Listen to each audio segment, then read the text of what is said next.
नमस्कार, मैं युधिष्ठिर उपाध्याय और आप देख रहे हैं वीके न्यूज। हाल ही में यूपी के अंदर एक बड़े धर्मांतरण रैकेट का खुलासा हुआ है और इस रैकेट को चलाने वाले दो मास्टरमाइंड मौलानाओं को गिरफ्तार भी किया गया है। धर्म परिवर्तन कराने के लिए लोगों को मजबूर करने वाले गैंग के खुलासे के बाद से ही यूपी पुलिस इनकी साजिश के तार की तह तक जानने की कोशिश कर रही है कि आखिर इस पूरे खेल को किसके इशारों पर कौन कौन लोग और कहां से चला रहे थे और इसके लिए फंडिंग कहां से हो रही थी। जैसे जैसे यूपी पुलिस को जानकारी मिलती जा रही है वैसे वैसे ही अब इस मामले में नए नए खुलासे हो रहे हैं। अब इसी बीच यूपी पुलिस की खुफिया रिपोर्ट में इस मामले में कई बड़े खुलासे हुए हैं।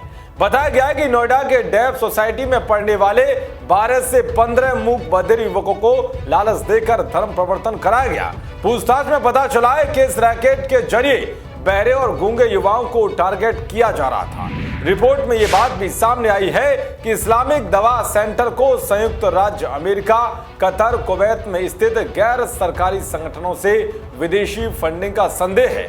धन को फातिमा चैरिटेबल फाउंडेशन दिल्ली, लखनऊ की Al Hasan education and welfare foundation सहित कई भारत आधारित FCRA पंजीकृत गैर सरकारी संगठनों के माध्यम से IDC में भेजा जाता था। इसमें Mewar trust for educational welfare Faridabad, Markazul Marif Mumbai, human solidarity foundation Delhi भी शामिल है। उमर गौतम ने AIUDF के सांसद बदरुद्दीन अजमल की ओर से फंडिंग होने का भी दावा किया है। रिपोर्ट के मुताबिक अब भी देश भर में 60 से ज्यादा इस्लामिक दवा सेंटर चलाए जा रहे हैं। इनके मेन टारगेट पर यूपी, दिल्ली, हरियाणा, राजस्थान और महाराष्ट्र है। दवा के नाम से कट्टरपंथी और कट्टरपंथी संगठनों की ओर से धर्म परिवर्तन जैसी गतिविधियां चलाई जा रही हैं, जिसे साइलेंट जिहाद का नाम दिया गया है।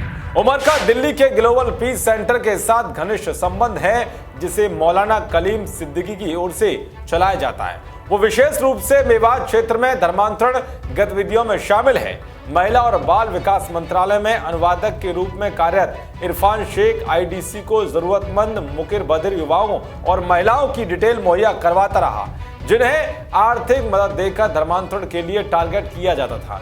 IDC का कतर स्थित सलाफी उपदेशक डॉक्टर बिलाल फिलिप्स की ओर से स्थापित इस्लामिक ऑनलाइन विश्वविद्यालय के साथ संबंध है, जो जाकिर नाइक के सहयोगी हैं। तो इस तरह से धर्मांतरण गैंग की साजिशों के तार विदेशों से भी जुड़े हुए मिले हैं और आरोपियों से पूछताछ में कई और बड़े खुलासे हो सकते हैं। देश और दुनिया की तमाम खबरों को पाने के लिए देखते रहिए वीके न्यूज। नमस्कार।